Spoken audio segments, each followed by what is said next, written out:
سال گزرنا اسلامی اعتبار سے دیکھا جائے گا، عیسوی سال کا اعتبار اس میں نہیں کیا جائے گا۔ بعض لوگ کہتے ہیں کہ ہم دسمبر تو دسمبر ہو جاتے ہیں، ہمارا حساب کتاب بڑا کلیئر آ جائے گا، تو یوں نہیں دیکھیں گے۔ اگر آپ دسمبر ٹو دسمبر دیکھیں گے تو ایسا ہوگا کہ 30-35 سال بعد ایک سال کی زکوٰۃ ہی چلی جائے گی۔ اسلامی سال تو چھوٹا ہوتا ہے، یعنی 10 دن کا فرق ہوتا ہے۔ تو اب آپ دیکھیں، کبھی ہم گرمیوں میں روزے رکھتے تھے، اب ہوتے ہوتے تقریباً میٹھے موسم میں آ چکے ہیں، یعنی ابھی تک موسم نارمل ہے۔ تو یہ کیا تھا، تو وہ کم ہوتے گئے، اب ہم اس طرف آ گئے، اور اب آئندہ کئی سال تک ہم سردیوں کی طرف بڑھتے جائیں گے اور سردیوں میں ہی روزے آئیں گے۔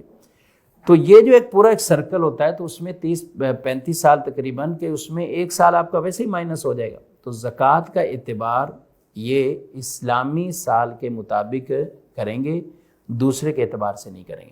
اچھا، اسلامی سال میں بھی یہ آپ اور ہم سب کو یاد رکھنا ضروری ہے کہ سال ہمارا کب شروع ہوا، زکوٰۃ کا سال کب شروع ہوا۔ مثال کے طور پر آج ہم اگر بات کریں تو شعبان المعظم کی 17 تاریخ، آج 17 تاریخ شعبان المعظم کی، تو ابھی رات یعنی 17 کی ہے۔ اب 17 تاریخ اگر شعبان میں کوئی آدمی صاحب نصاب ہو رہا ہے، اب آئندہ سال 17 تاریخ کو دیکھے گا، آئندہ سال وہ 17 تاریخ کو دیکھے گا اپنے سال کے اعتبار سے۔ اب آئندہ سال جب اس نے 17 تاریخ کو دیکھنا ہے، تو یہ پہلی مرتبہ تو ہو گیا، یہ صاحب نصاب ہو گیا اور اس کا سال بھی متعین ہو گیا کہ 17 تاریخ ہے اس کی۔ اب آگے چلتا جائے گا سلسلہ، تو اب ہر مال پر ہر مرتبہ پورا سال تو کسی پر بھی ضروری نہیں ہوتا۔ کئی لوگ یہ سوال میں ہی اٹکے رہتے ہیں، جب یہ سنتے نا سال گزرنا، تو وہ کہتے ہیں ہمارے مال پہ تو سال گزرا ہی نہیں۔ تو بھائی اس طرح تو کسی مال پہ بھی نہیں گزرے گا، سوائے چند متعین زیورات گھر میں رکھے ہوتے ہیں کہ جن کے اوپر سال چلو گزر گیا، ورنہ مال تو آپ نے مارکیٹ میں گھما دیا، آگے پیچھے کر دیا، کچھ چیز لے لی، کچھ چلے گی۔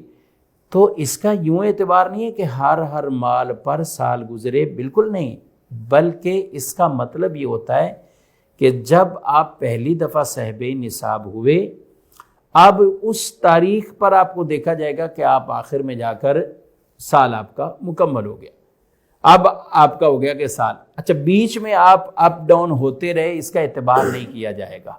کبھی ایسا بھی ہوگا نا کہ آپ بیچ میں چلتے چلتے کسی کا 20 لاکھ سے نصاب شروع ہوا بالفرض، تو 50 لاکھ پہ چلا گیا۔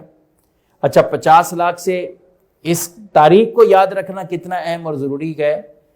مثلا 17 شعبان میں اگر کسی آدمی کے پاس 4 لاکھ روپے، 3 لاکھ روپے، یعنی اس کا نصاب شروع ہوا، 17 سے چلتا آئندہ سال آیا، آپ نے 10 شعبان پہ دیکھا تو آپ کے پاس جو ہے نا 3 لاکھ نہیں بلکہ 30 لاکھ ہے۔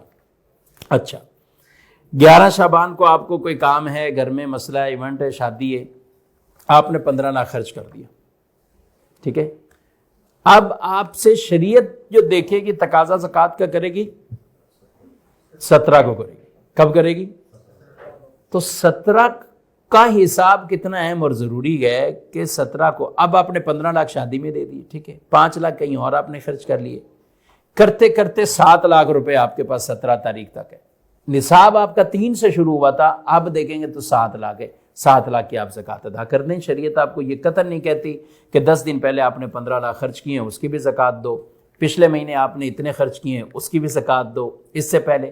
تو جب ان چیزوں کا پورا سال حساب کتاب ہم نہیں کرتے، تو زکوٰۃ میں دینے کے اعتبار سے لوگ کافی پوچھتے رہتے ہیں، اس پہ سال نہیں گزرا، اس پہ سال نہیں۔ تو کسی شے پر یوں سال گزرنا نہیں ہے، نصاب شروع ہے، آپ کا سال شروع ہے، اپ ڈاؤن ہوتا جائے گا، الا یہ کہ کوئی نصاب ہی ختم ہو جائے کسی کے پاس، تو وہ ایک الگ صورت ہوتی، لیکن کسی کے پاس اتنا برقرار رہے کہ نصاب تو تھا، یا بالکل یا مائنس نہیں ہوئے، زیرو نہیں آپ ہوئے، اور اب چلتا رہا، تو یوں آپ کا وہ سال ہی شمار ہوگا، اور 17 رمضان آپ کا شان۔ اب اگلا سال آیا، اس سے اگلا سال آیا، کبھی ایسا ہوا کہ کسی کے پاس مال تھا بالکل ہی اب کچھ نہیں ہے، مائنس میں آ گیا اور الٹا مقروض ہو گیا، تو اب وہ پچھلا جو سال تھا وہ ختم ہو گیا۔ اب جب دوبارہ یہ صاحب نصاب بنے گا، اس تاریخ کا اعتبار کیا جائے گا۔